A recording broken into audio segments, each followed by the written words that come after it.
So you chose me. I am flattered. Welcome deeper into the darkness. So let's follow the breadcrumbs that Toby left for us. Revisiting entry 17, something should stand out to you. Do you see it? It's not what the words say, but rather how they're written, in sentence fragments broken up into individual lines. That same style of writing looks an awful lot like the messages that began appearing on Undertale's Twitter page in the 24 hours leading up to Deltarune's surprise release. And if we read those tweets assuming that they were written by Gaster, they suddenly make a lot more sense. Have you been looking for me? Well, yeah, Gaster. You're the main thing that's been on everyone's mind for years since Undertale's release. How wonderful. I have been looking for you as well. Well, now you've made me blush. Hope you're happy. I have something I want to show you. Something I think you will find very, very interesting. What a very, very interesting choice of words he uses there as well. Gaster uses this exact same phrase over and over again to describe what he's about to show us. This time on Twitter, the same way that he used it to describe his next experiment back in entry 17. And as we know now, what Gaster would come to show us was Deltarune, suggesting that Deltarune and its dark world was indeed the next experiment that Gaster was referring to in entry 17. 24 hours later, Gaster left even more messages on Twitter. I mean, this dude is really savvy on social media despite being an ethereal dimension-hopping mad scientist. One in particular stood out. I look forward to creating a new future with you.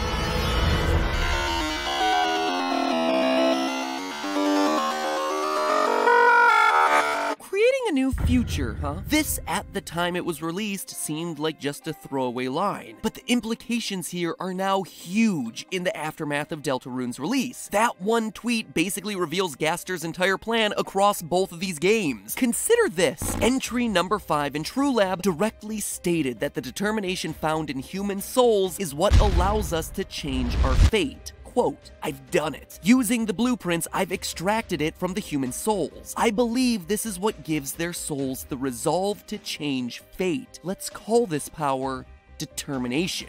This is what Gaster has been building to. With his earlier experiments shown in Undertale, he created the core and the determination extractor, devices that would allow monsters to harness the power of humans. This power, if properly handled, would enable them to change their fate. Then, with his next experiment, the one we hear about in entry 17, the one that implicitly references Deltarune, it's shown that he's found a way to do exactly that. Use the connected player, us, as a source of determination to create a new future. A future where monsters were never trapped in the underground in the first place. The future without war that I mentioned last episode, and the one that we are actively playing through in the events of Deltarune. So if that's Gaster's plan, then who is Gaster? Well, I think to some extent it's Toby Fox, the creator of these games. I mean, think about it. Gaster is just as much the game maker as Toby is. I mean, sure, Toby Fox created the games, but look at Gaster's behavior. He's the one talking to us on Twitter. He's the one asking us to join his game, getting our human souls to connect, apologizing for delays, and then thanking us for our participation. Toby physically made this game world, but it's Gaster who's the one pulling the strings and running these games as tests, both inside the game lore and in the outside world. Think that's a stretch? Maybe, but then look at this. It's an image that should be unforgettable to anyone who's played Undertale before. It's the pixelated, distorted TV face that appears as part of Photoshop Flowey's design in the final moments of Undertale. Now, I have always loved this boss fight. It is one of the most twisted, insane boss battles in gaming history. But because of how jarring it is, none of us have ever actually stopped to really notice and analyze Flowey's design here. Because what is the TV face? I always just assumed it was Flowey's true form until I stopped and thought about it while doing this episode, and obviously it couldn't be Flowey's true form because Flowey is a monster. He's Asriel, and the face is clearly a human face, which means that this human face trapped inside a TV screen must be someone else who's aware of the multiple timelines, someone else who's in command of the whole save load mechanic of this world. Could this face